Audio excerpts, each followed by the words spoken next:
colegio, al Ildefonso, que ha abrazado este seminario como parte de una conmemoración más amplia que comenzó el año pasado con motivo de los 100 años de la fundación del Partido Comunista Mexicano, organización que desapareció hace mucho tiempo, pero a la que pertenecieron buena parte de los muralistas, de aquello movimiento artístico plástico que se imbricó con la lucha política de una manera tan estrecha, de tal manera que este era un lugar privilegiado para esa faceta del comunismo mexicano, que es bastante peculiar porque no se da en otros casos.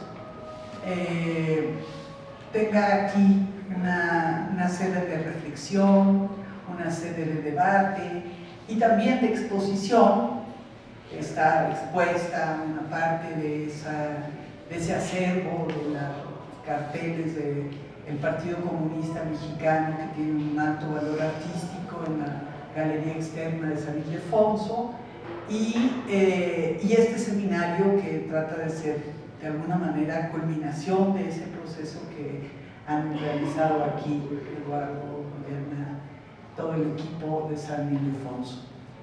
Por tanto, les damos la bienvenida y las gracias por estar con nosotros, y tenemos pues de lujo la posibilidad de platicar con Irene, que es la gran especialista en Siqueiros, no solo, pero en Siqueiros, que tiene muchos años trabajando a este personaje tan apasionante, un personaje tan, en muchos sentidos, controvertido, y desde luego pues a mí me hace mucho sentido y me da un gran gusto estar en esta tarde conversando con Irene. Entonces, muchas gracias y adelante. Pues muchas gracias, Elvira, muchas gracias a todos. Yo les voy a leer un texto cortito y luego les vamos a pasar 2 episodios de nuestra serie documental sobre Siqueiros para luego poderla platicar con Elvira y con ustedes. Muchas gracias, Eduardo, muchas gracias, Mariana. Estoy muy contenta de estar en este maravilloso lugar. Va.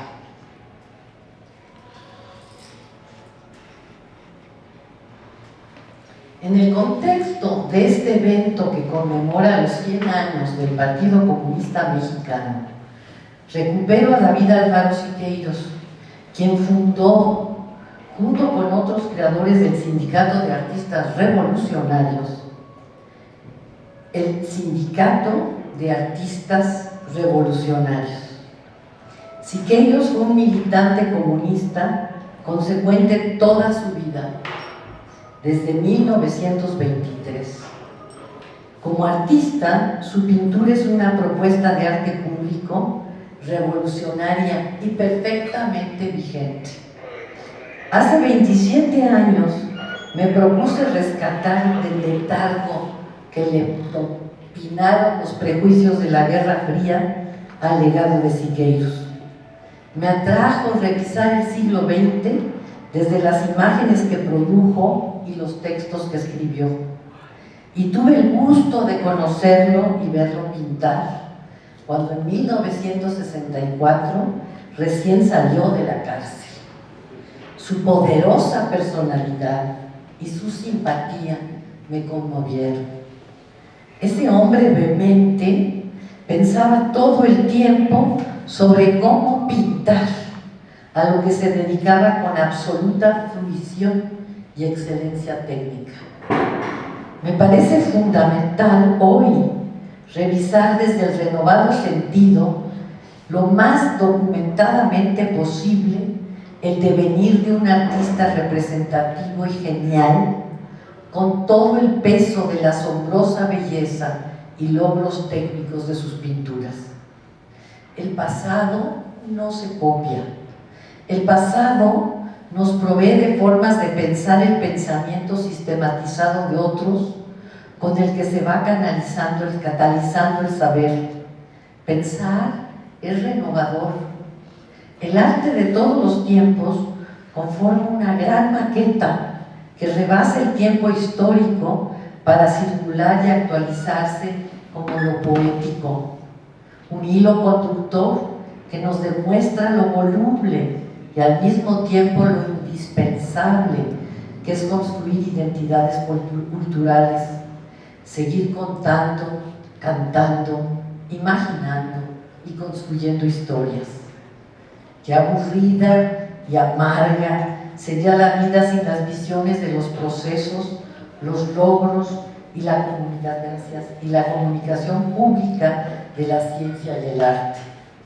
El propio Siqueiros asumía que para mí no hay belleza que pueda compararse a la acción, ni la del arte por el que he dado la vida.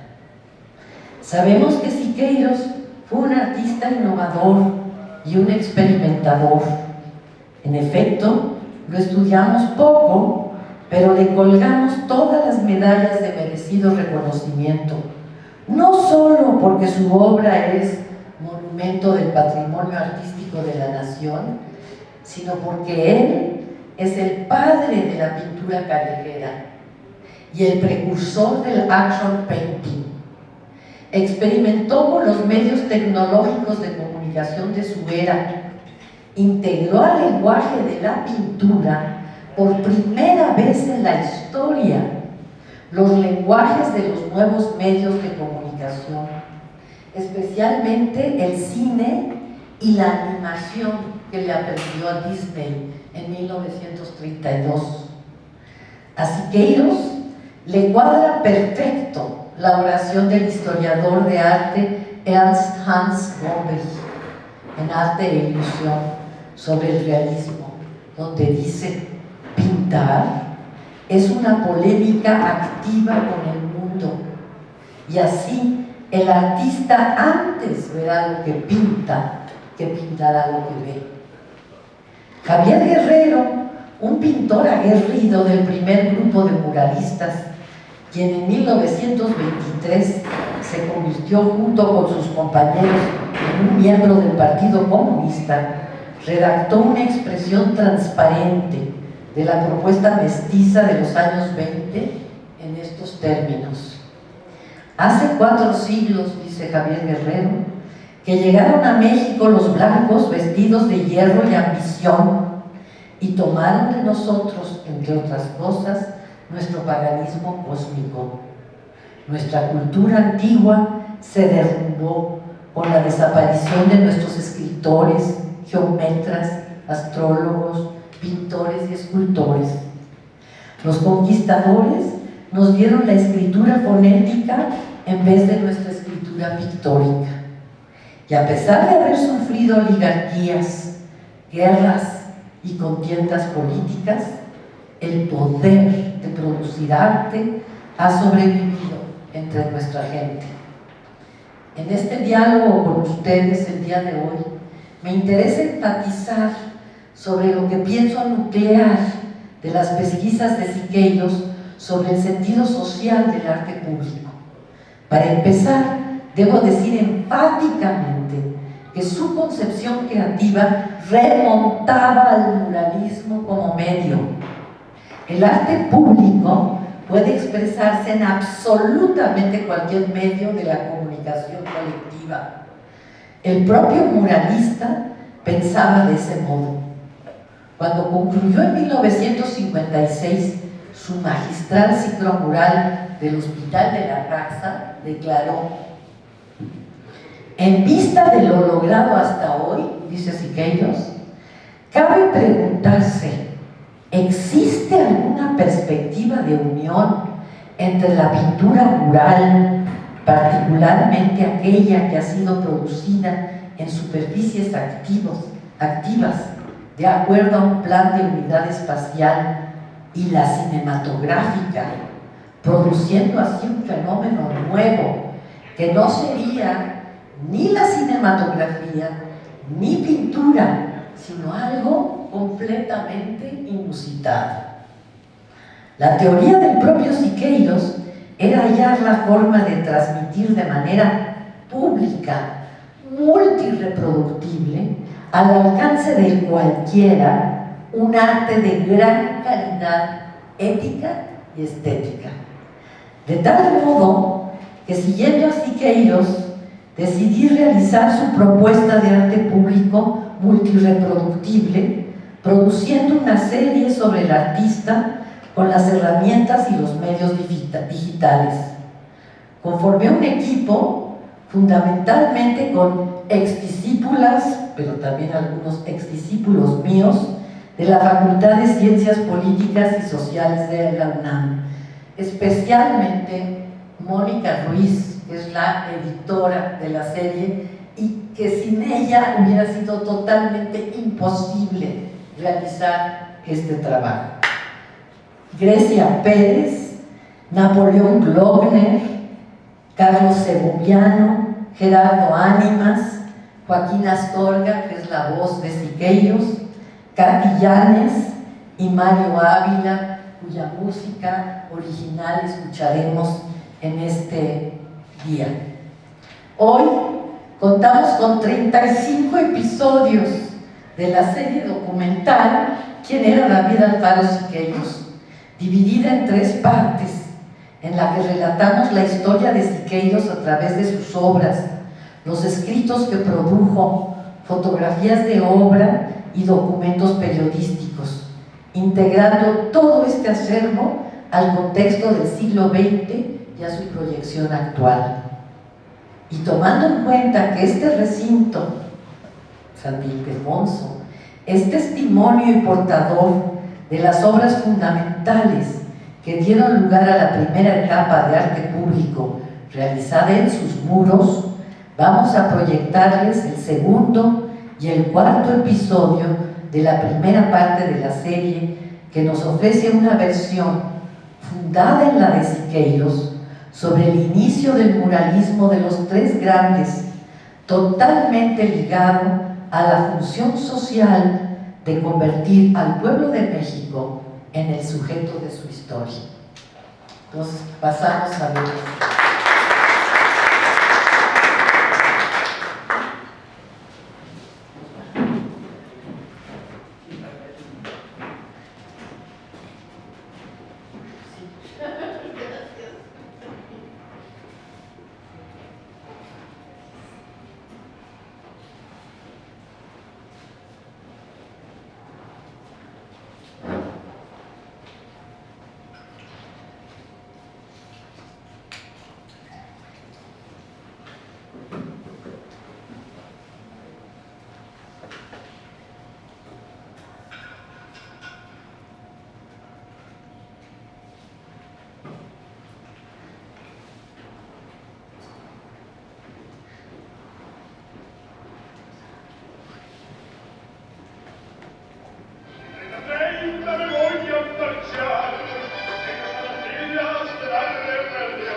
Durante su estancia en Los Ángeles, California, en 1932, escribió un texto lleno de nostalgia sobre su experiencia como revolucionario.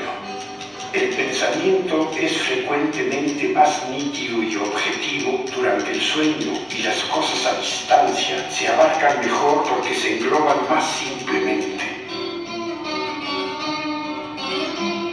En su mural de la Revolución, Siqueiros coloca a Emiliano Zapata y a los zapatistas como los héroes míticos fundamentales.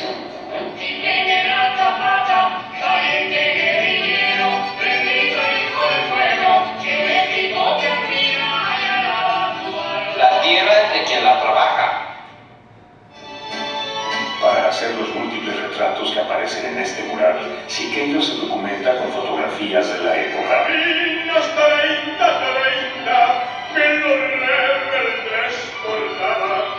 Y decían los padres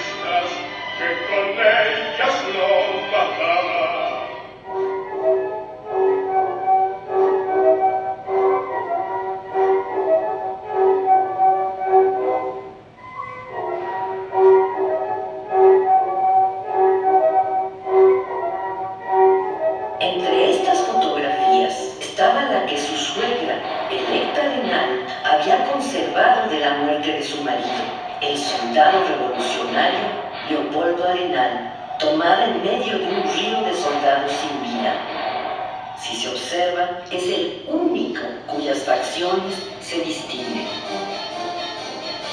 Siqueiros pintó este mural en un espacio cúbico como un testimonio de periodismo cinético.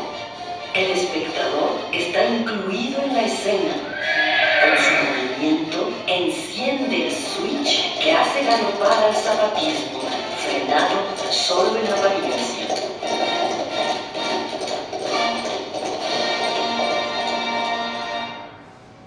Voy a dar un pormenor de lo que a mí me ha pasado. Siqueiros escribió: La Revolución Mexicana comenzó en 1906 con la violenta represión de los huelguistas de la mina de Cananea, en Sonora, y la de Río Blanco, en Veracruz. La cárcel de Cananea está situada en una mesa. La revolución fue una revuelta popular, un levantamiento de campesinos, mineros y obreros en contra de Porfirio Díaz, que se entronizó en el poder durante 30 años. La cuestión que trae Madero con el señor doctor A causa de la revolución, el dictador Díaz es obligado a dejar el gobierno y se exilia en París.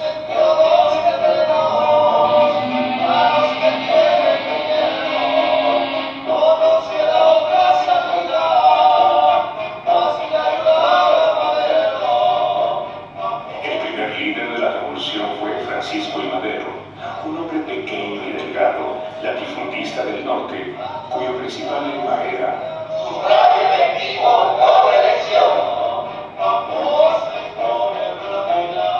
Madero creía que nadie sabe de lo que es capaz un pueblo cuando lucha por su libertad. A Madero lo mataron Victoriano y su entre el 10 y el 22 de febrero de 1913, el general Victoriano Huerta desautorizó a Madero y a su gobierno a través de un pacto con el embajador Henry Wilson de los Estados Unidos. Madero fue asesinado y Huerta usurpó la presidencia. Como consecuencia, se desató el caos, provocando días de gran violencia en la historia mexicana. La decena trágica. El cuartelazo militar de Victoriano Huerta encendió en el país la lucha armada de un extremo al otro. En 1914, en medio de la guerra civil, paralela a la Primera Guerra Mundial en Europa, el doctor Atl escapó de la Ciudad de México, llevándose consigo a sus mejores estudiantes, José Clemente Orozco y Pepe Alfaro Siqueiros. En Orizaba, nos identificamos con las ideas anarcosindicalistas de Ricardo Flores Magón y publicamos el periódico ilustrado La Vanguardia. Inspirado en Regeneración, el famoso periódico de los hermanos Magón.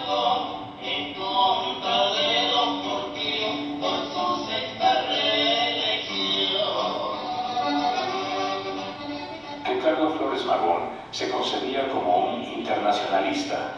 Amo todas las naciones y las razas, y sueño con un futuro de paz y buena voluntad entre los hombres.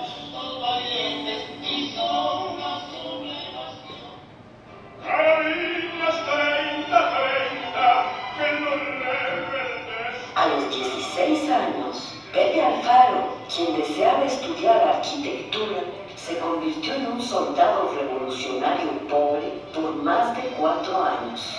Su participación militar era absolutamente contraria a los deseos de su padre.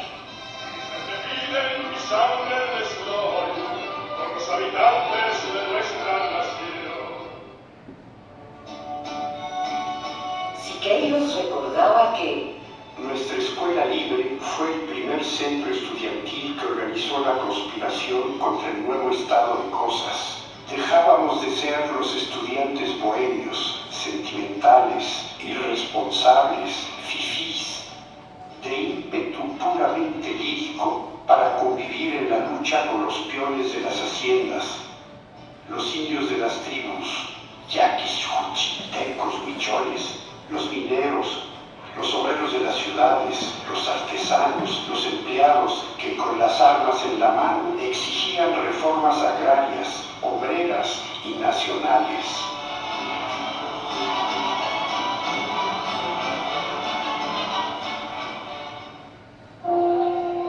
El contacto permanente con un drama tremendo nos humanizó para siempre. Nuestra militancia militar nos mostró el país palmo a palmo. Así pudimos llenarnos los ojos de los extraordinarios ejemplares de belleza arquitectónica que construyeron los indios y pudimos también apreciar la magnitud del sacrilegio cometido por los conquistadores al destrozarla en proporciones inauditas. Me incorporé a las fuerzas de la División de Occidente, al batallón Mamá, así llamado por la tierna edad de sus soldados, al mando del general Diegues, quien había sido héroe revolucionario desde la huelga de mineros en Cananea y se encontraba entre los lugartenientes más cercanos de Obregón. En 1917, Siqueiros fue condecorado con el grado de Capitán Segundo de la División de Occidente del Ejército Constitucionalista, bajo las órdenes del general Venustiano Carranza. En 1918, un grupo de jóvenes soldados, entre los que se encontraban además de Pepe Alfaro, José Guadalupe Zuno, quien pronto sería gobernador de Jalisco, y los pintores Javier Guerrero, Amado de la Cueva y Carlos Orozco Romero, fundaron el Centro Bohemio que organizó el Congreso de Artistas y Soldados en Guadalajara. En su manifiesto propusieron que había que sustituir la imagen del artista como el bohemio europeo dedicado al arte por el arte por la imagen de un artista ciudadano. El artista debía ser el generador de un arte público nuevo y poderoso, comprometido y testigo de las causas políticas del pueblo.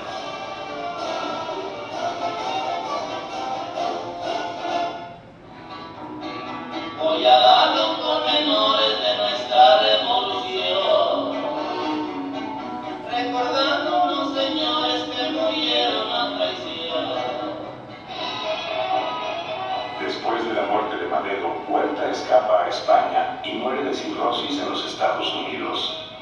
El presidente Venustiano Carranza se convirtió en el principal caudillo revolucionario. Originalmente un terrateniente, fue apoyado por los anarcosindicalistas, conocidos como los batallones rojos. Carranza también era apoyado por los políticos liberales que luchaban contra Pancho Villa y Emiliano Zapata, a quienes derrotó. Siqueiros escribió: la lucha era entre partisanos revolucionarios por lograr la firma de un programa que correspondiera con las fervientes demandas de la gente. Se trataba de una lucha sangrienta y amarga que destruía al país de un punto al otro. Carranza es más conocido por haber organizado la Conferencia Constitucional, de la que emanó la Constitución de 1917. Para muchos, la más avanzada y justiciera de su tiempo, misma que gobierna a nuestro país en la actualidad.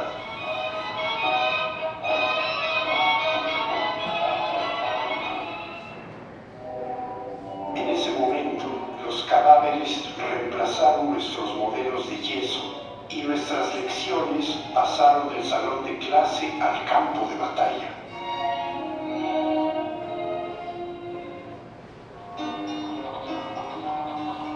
Las revueltas que estallaron en el sur reverberaron por todo el país.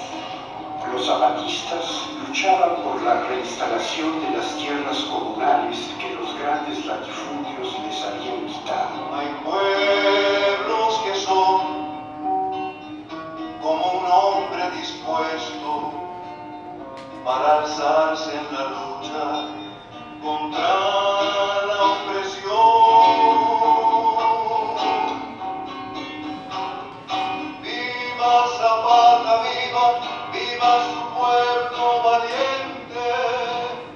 Las huestes de Carranza mataron a Zapata en la hacienda de Chinameca, en Morelos, el 10 de abril de 1919. ¡Viva su pueblo valiente! ¡Viva Zapata, viva! ¡Viva su pueblo insurgente!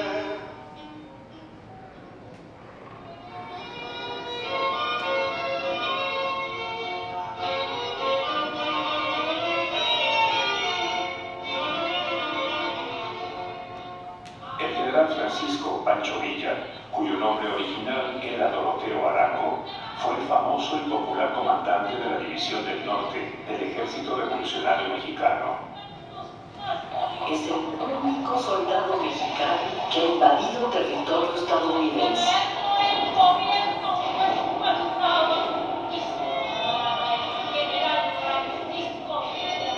En nombre de la unidad política y para terminar con 10 años de guerra civil, el general Álvaro Obregón manda matar a Carranza en 1920 y a Villa 3 años después.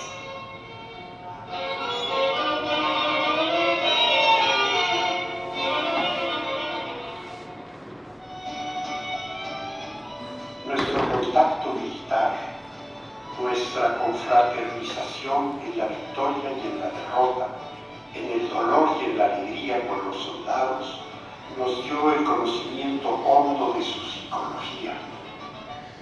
Durante su campaña de reelección en 1928, el presidente Obregón fue asesinado por un cristero de nombre José de León Toral. ¿Acaso enviado por el general Plutarco Elías Calles? Obregón había fallado al llamado central de la revolución. Sufragio efectivo, no reelección. El general Plutarco Elías Calles tomó juramento como presidente de la República en 1924. Es conocido como el jefe máximo por su poder autoritario durante su gobierno y durante los 3 que le sucedieron. Calles era un zorro, era un tipo muy sagaz. Si le echaban 7 dioros, escondido tenía el as. El historiador estadounidense James Wilkin escribió: la ideología que expresa la Constitución de 1917, de que las masas debían beneficiarse del movimiento armado, poco a poco se fue olvidando a medida que pasaban los años 20. La vieja guardia de revolucionarios comenzó a disfrutar de casas alfombradas, de buena comida, de mujeres fáciles y de la emoción de la mesa de juego, y se negaron a recordar la miseria de sus pueblos de origen. Sentían que habían ganado el derecho de dirigir a la sociedad. Mi combate a Calles y al callismo se centraba en su capitulación frente al programa esencial de la Revolución Mexicana, su escamoteo en la aplicación de la reforma agraria, su torpeza demagógica en el problema religioso, su apoyo al surgimiento de una nueva clase rica, a los especuladores de la revolución, su ocultamiento de los verdaderos antecedentes ideológicos y por lo tanto pragmáticos de la verdadera revolución mexicana, por dar los primeros pasos en la producción del movimiento obrero, por una parte, y de la intelectualidad progresista por la otra. La revolución muere el supremo gobierno, se me reventó el brazo y siempre seguiste esperando.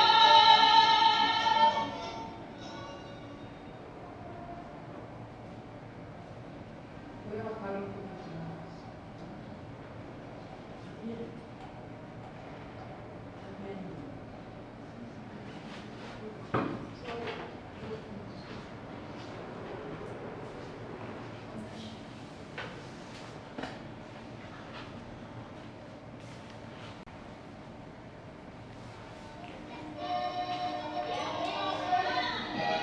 Cuando en 1921 Álvaro Obregón se convirtió en el primer presidente de la República después de la Revolución Mexicana, Su ministro de Educación, el filósofo José Vasconcelos, promovió y apoyó un programa educativo de arte nacionalista que produjo el llamado Renacimiento Artístico Mexicano. El ideal del programa del nuevo gobierno revolucionario era construir una estética nacionalista para una identidad cultural mexicana. El gobierno de Obregón fue promotor de una propuesta artística nacionalista revolucionaria que generó una multitud de las más diversas imágenes de valor simbólico e histórico con la intención de identificar a los mexicanos como tales dentro y fuera del país. En aquel entonces, ¿cuáles eran los mitos mexicanos que podían representar la diversidad de culturas y lenguajes de México, así como de su inequidad económica? ¿Cómo había empezado nuestro movimiento muralista? Descubrí, desde luego, que entre los pintores se había iniciado un emponzoñado debate sobre la primacía de la ejecución muralista. Roberto Montenegro y Javier Guerrero sostenían que cuando Diego Rivera llegó a México de regreso de Europa, ellos ya estaban produciendo la decoración interior del viejo templo de San Pablo y San Pedro.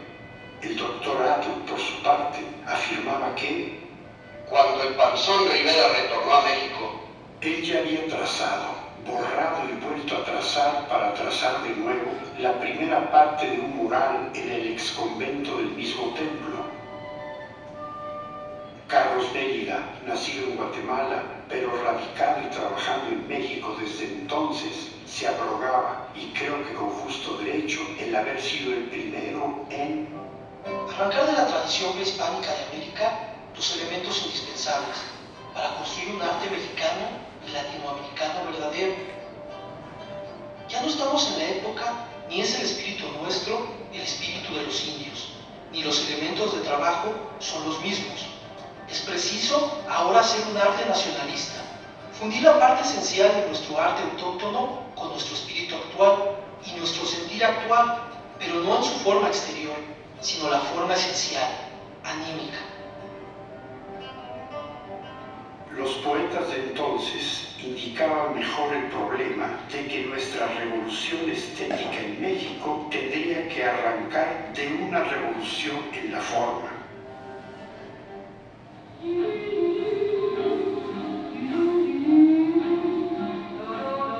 En París, en 1906, la habilidad de Picasso de crear una nueva síntesis con el montaje de la propuesta constructiva de Cézanne por un lado y la de las máscaras africanas y esculturas de Oceanía por el otro, generó un nuevo volumen y un nuevo espacio de la representación plástica.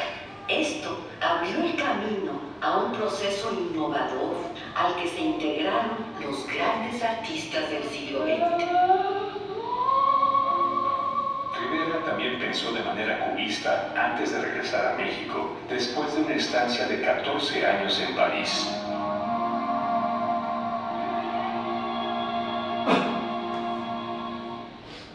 En 1921, la meta de un grupo de artistas y de funcionarios gubernamentales era la de enfatizar y mostrar nuestra rica tradición cultural. Queríamos dejar de ser, como lo habíamos sido hasta entonces, un simple reflejo de Europa en arte como en todo lo demás. Queríamos ser nosotros mismos. Anita Brenner escribió en Ídolos detrás de altares de 1929. Siqueiros predicaba el corazón de las ideas y de los núcleos pintados de las propuestas estéticas del grupo. Sin embargo, la de estos es un producto colectivo, la expresión de un grupo de varios hombres extraordinarios creada y temperada durante 2 años de una íntima relación y un esfuerzo vigoroso, pensante y devoto.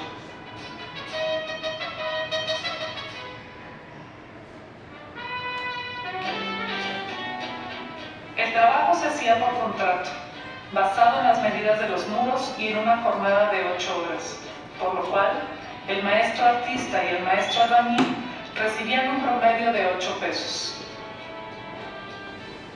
Al propio Vasconcelos no le fascinaban nuestras pinturas. Tuvo por lema superficie y rapidez. Nos decía: háganlo tanto o más feo de lo que lo han empezado a hacer, pero háganlo pronto y en el mayor número de metros que sea posible.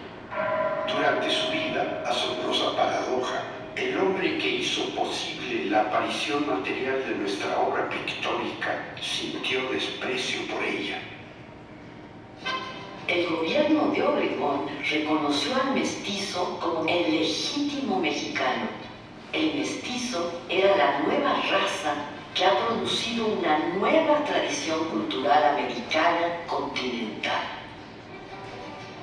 Vasconcelos promovió la decoración de los edificios públicos y de las escuelas con temas sobre el desarrollo de la guerra civil.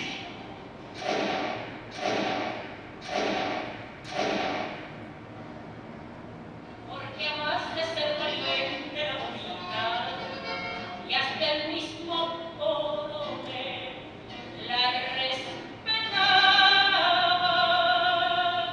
Nuestro movimiento artístico en México estaba a favor de un arte público que le diera vida a un nuevo tipo de artista, al artista ciudadano, al nuevo artista combatiente.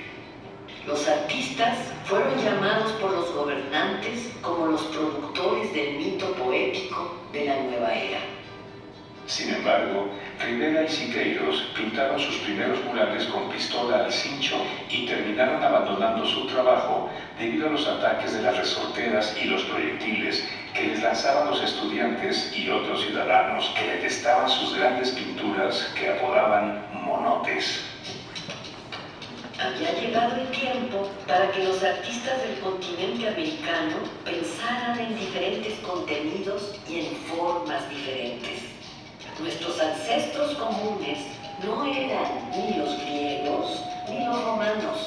Para crear nuevas formas había que voltear hacia otras raíces, otros clásicos, aquellos inherentes a 3.000 años de tradición cultural territorial mesoamericana. Los espíritus de las pirámides fueron liberados y revisitados. En el momento en que vi Bonampak por primera vez, dije: es increíble cómo los mayas entendieron el espacio.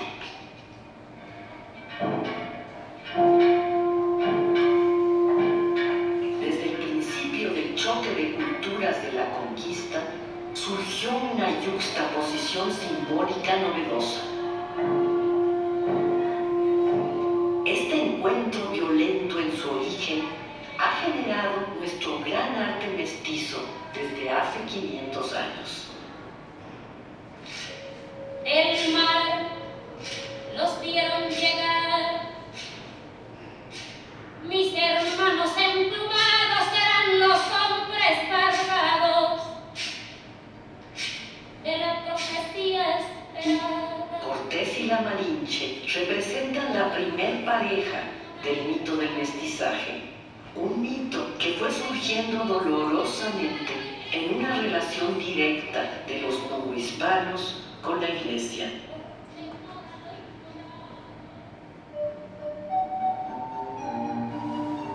Las primeras figuras pintadas que aparecieron en los edificios coloniales de San Ildefonso, en la escuela preparatoria, que fue originalmente una escuela jesuita, se basaron en las pinturas monumentales del Quattrocento italiano y en una simbología católica.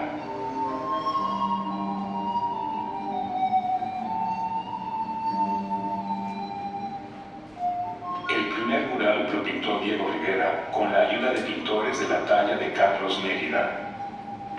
Su título es simbólico, la creación. En el centro de la composición nace el primer mestizo, expulsado por la naturaleza tropical, rodeado por los símbolos de los 4 evangelistas. Marcos es el león, Lucas es el toro, Juan es el águila y Mateo es el hombre alado. Diego Rivera empezó a pintar una obra de estilo bizantino, el símbolo de la eternidad, el símbolo de la música, el símbolo de la danza, etc. José Clemente Orozco pintó el nacimiento de la primera mestiza. Él pintó con un estilo botticelliano una Madonna rodeada de ángeles.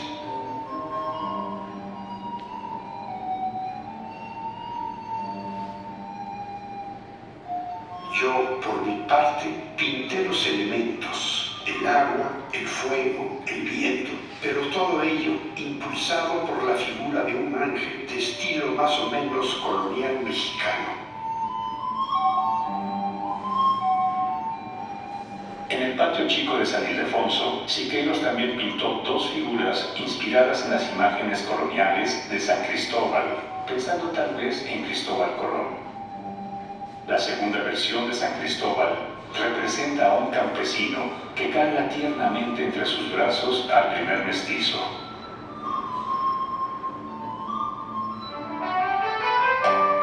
Desde el principio, Siqueiros pensaba que la pintura podía cambiar el sentido de la arquitectura, no solo pintando los muros, sino los techos. Empecé a buscar los orígenes de las formas plásticas mexicanas en las plantas mexicanas. Me pareció que el tronco de las pencas de los plátanos tiene la misma forma de tornillo que las columnas salomónicas del barroco.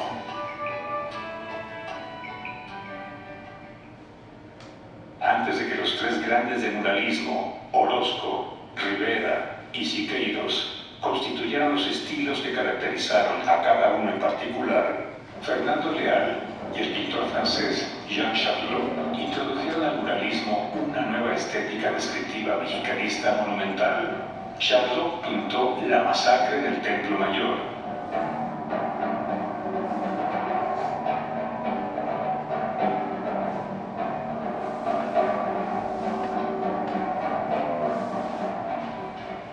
Y Fernando Leal representó La fiesta del Señor de Chalma.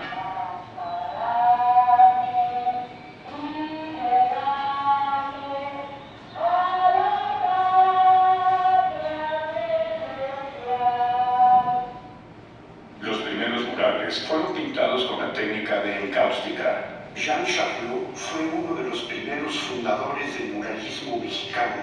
Junto con Javier Guerrero y los pintores proletarios de Cholula, nos llevaron a descubrir la técnica al fresco como punto de partida de nuestro trabajo. Charlot estudió pintura al fresco en la escuela de Fontainebleau, cerca de París. Javier Guerrero nos introdujo a la antigua técnica del fresco de épocas precolombinas. La Escuela Nacional de Agricultura de Chapingo invitó a Diego Rivera en 1926 a que pintara los muros de una capilla antigua y abandonada que se encontraba dentro del campus de la escuela. El tema de este ciclo mural es mostrar la renovación de México después de la Revolución de 1910. Representa las imágenes mestizas de un paraíso mexicano en la tierra.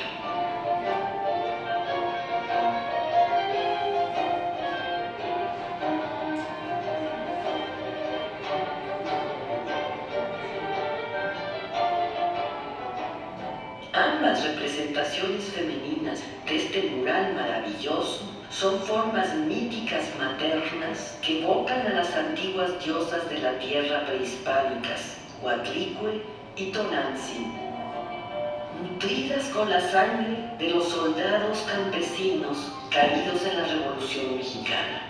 Sin embargo, en este mural, el futuro lo representa un Prometeo blanco que trae la luz a los hombres desde más allá del río Bravo.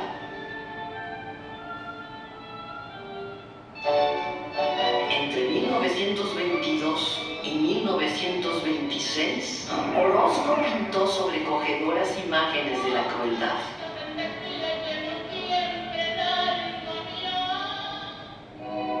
Mostraba una visión aguda y trágica de la revolución y de la condición humana.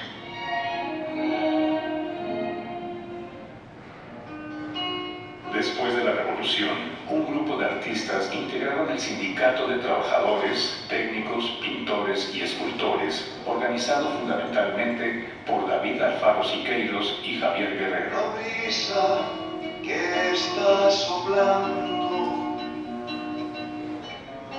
viene fresca de los montes y en su movimiento lleva las mujeres y los hombres. Su manifiesto, Declaración Social, Política y Estética, era un llamado a la acción dirigido a la gente de México, a la raza. Y sus voces descontentas. Con un espíritu misionero, los artistas sindicalizados Diego Rivera, Javier Guerrero, José Clemente Orozco y David Alfaro Siqueiros se unieron al Partido Comunista Mexicano fundado en 1919 y pidieron que su sindicato fuera reconocido por la Tercera Internacional Comunista. Compañero, y enredes en esta brisa, no lo dudes, que es buen paso, y al buen paso darle prisa. Los artistas. Desde ahí se generaba la figuración. Entonces es muy chistoso porque efectivamente hay un prejuicio enorme contra Siqueiros, y no solamente aquí. A mí me costó un trabajo enorme convencer a los gringos de que efectivamente Pollock, en su corazoncito principal y primero, tenía puesto a Siqueiros, que era un stalinista profundo. Y además Pollock era un simpatizante del Partido Comunista, porque claro, no, Siqueiros, el Experimental Workshop de Siqueiros de 1936 trabaja para el Frente Popular contra el fascismo y la guerra, ¿no? Entonces es muy importante porque él tiene relación con Motherwell, con Philip Houston, con Noguchi. Es decir, Siqueiros no solamente es el padre de la pintura callejera en Los Ángeles, es el que empieza a hacer murales exteriores, sino que además es el padre del action painting, y no se lo han querido admitir. Ha costado, bueno, ya ahora un poco más, ha costado muchísimo trabajo entender toda esta parte internacional de estos artistas, de estos tres grandes artistas mexicanos universales. Bueno, que tocas ese tema de el prejuicio que no solamente, digo, en el caso de Siqueiros es muy claro, pero es general frente al comunismo, y bueno, en una suerte de reflejo automático se considera que si Diego fue expulsado, entonces Diego no era propiamente stalinista o no tenía parte de esa cultura, digamos, militante de los comunistas de aquella época. Y creo que también es un grave error, que por lo demás en ese momento son enemigos políticos. Sobre todo cuando Trotsky.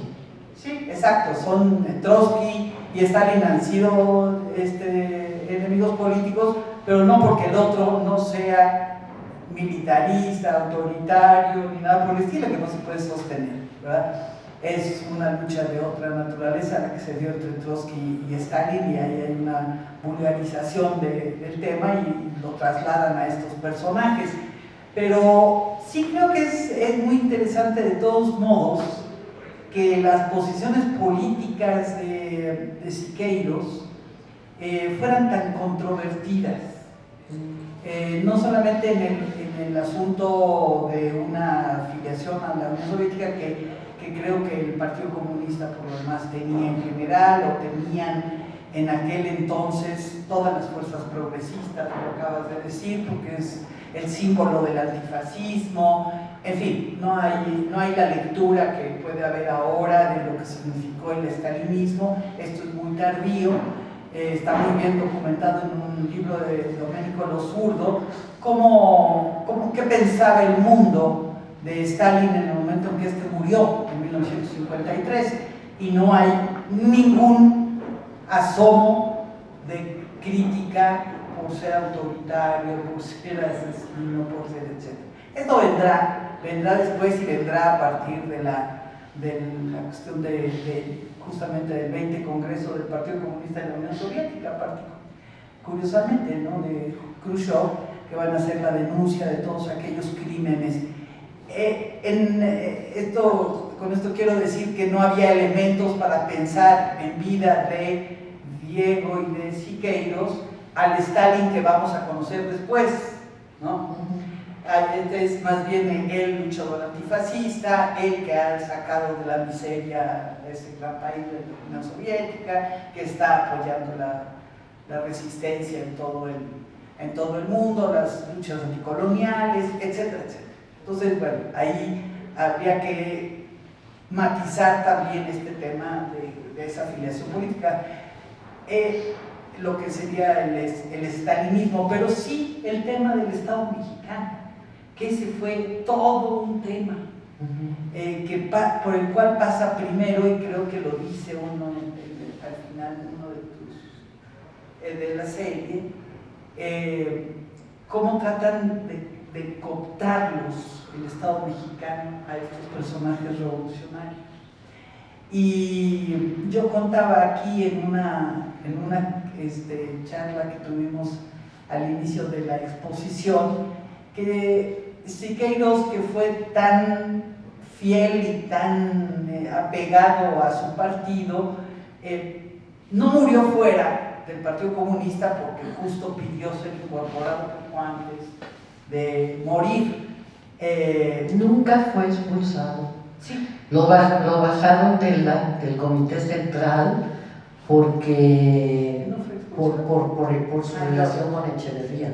Exacto. Pero exacto. nunca lo expulsaron, o sea, lo sacaron del Comité Central. Creo que tienes razón. Sí, la propuesta era de expulsión y justo ya... Campa. Exacto. ¿Campa? Sí, Campa es el que Campa lo acusa, su compañero de cárcel, su amigo queridísimo, claro, lo acusa de la relación tan íntima que tiene con Echeverría, claro, porque él le cree a Echeverría, él le cree que no tuvo nada que ver con el 2 de octubre. Y entonces Campa se enoja muchísimo y efectivamente lo corren del Comité Central. Pero nunca del partido. Él murió y vivió siempre, desde 1923, dentro del Partido Comunista. Yo conocí un poco esta historia desde quien, siendo influenciado enormemente por Siqueiros, es entonces el dirigente principal del Partido Comunista, Arnoldo Martínez Verdugo, que también proviene de la Escuela de la Esmeralda, que la figura principal, aunque él fue de los fríos, para él es Siqueiros, y la estrechísima relación que tenían y el gran sufrimiento por ese hecho político. Una de las cosas que me contó Arnoldo fue su enorme frustración cuando llegó a la Unión Soviética a buscar los archivos de Siqueiros y los encontró, pero todos estaban en ruso.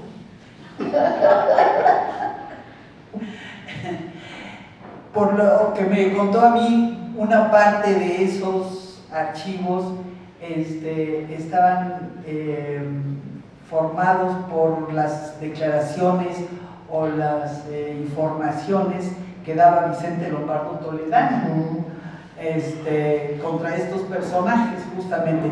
Es decir, esto que estamos conversando a mí me encanta porque es la manera de construir una historia que se ha simplificado enormemente, que se ha vulgarizado, que con la derrota del experimento socialista se quiere meter todo en un mismo saco, y justamente personajes como Siqueiros hacen pedazos todas estas esquemas o prejuicios establecidos, porque son sin duda revolucionarios, y son revolucionarios que toman partido, que toman posición política, que se involucran.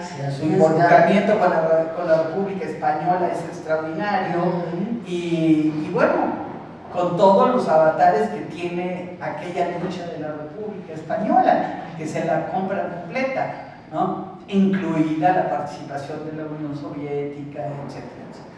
Entonces son muy hermanos Siqueiros y Tina Modotti. Cuéntame. Sí, porque los dos, o sea, Siqueiros sale en 38 y se integra con el comandante Carlos. Se integra a la lucha totalmente, ¿no? Como informante, pero también en las batallas. Y se encuentra con Tina Modotti, que es amor del comandante Carlos. Y Tina Modotti es absolutamente stalinista. Ellos dos son hermanos stalinistas. La diferencia es que Tina, que era una mujer originalmente de gran sensualidad y una fotógrafa, una artista, una poeta de la fotografía, cuando tiene que salir porque la corren la quieren acusar por la muerte de Julio Antonio Mella, ella se convierte en una militante muy, muy fuerte y deja de fotografiar y deja de ser artista y se convierte en una monja comunista, y verdaderamente si llega a México tiene una vida muy desoladora y muere en condiciones muy extrañas. Por ahí se dice que el propio comandante Carlos se hizo cargo de ella. En cambio, Siqueiros tiene un episodio muy importante en la Guerra Civil Española, participa muy activamente en la Guerra Civil Española, pero deja de pintar por temporadas, pero su centro, su vida fundamental es la revolución pictórica, y eso es lo que siempre lo salva de todas las adversidades, su dedicación al arte y su capacidad infinita de renovación. Exactamente. Si les parece, para no acaparar yo, si alguien tiene alguna pregunta que hacerle a Irene o algún comentario.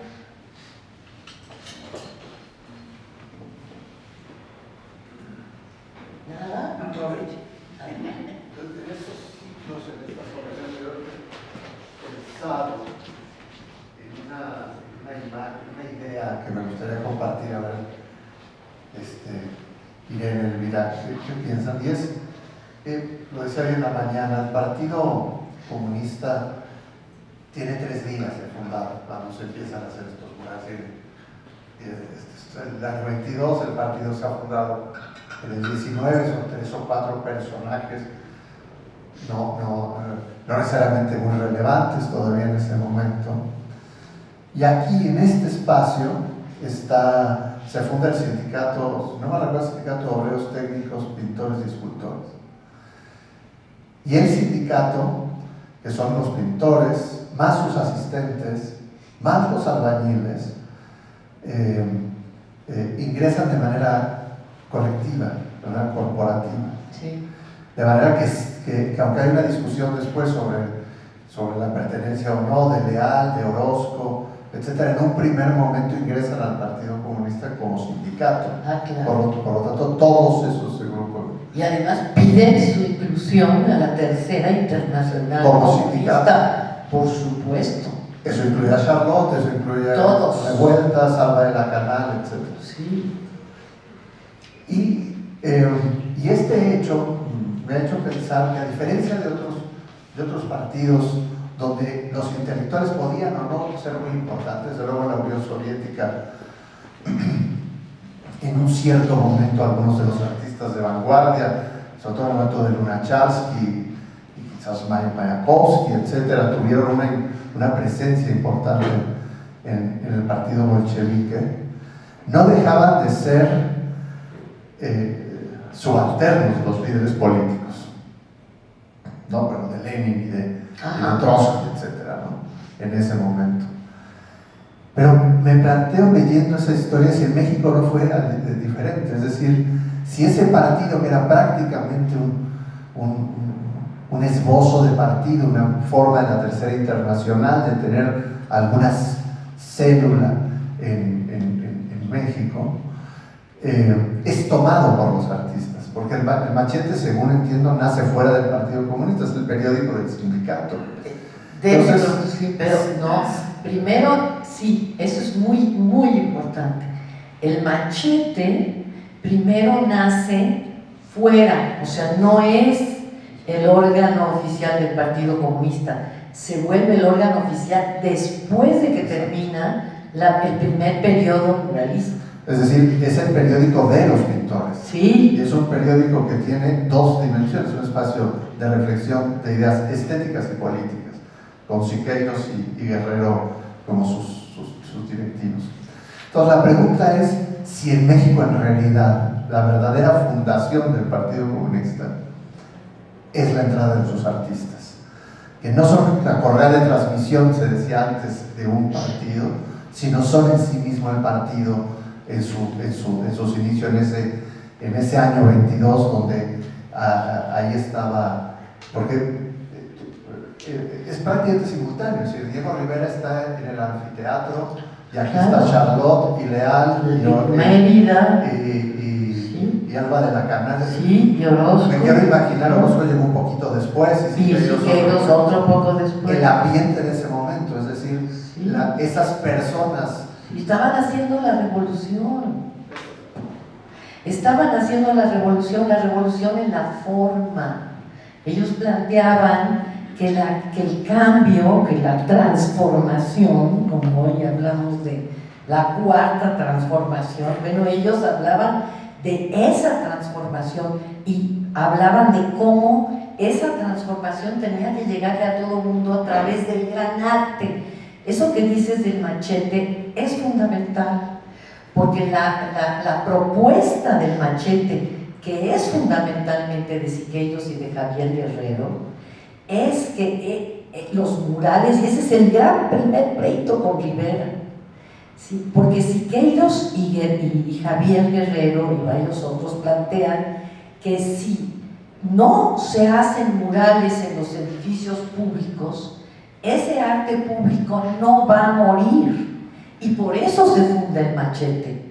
El Machete se funda con la idea de que las imágenes tienen la misma importancia que los textos, es decir, las imágenes son textos y que las imágenes deben ser de una alta calidad artística para colgarse en las casas de las gentes.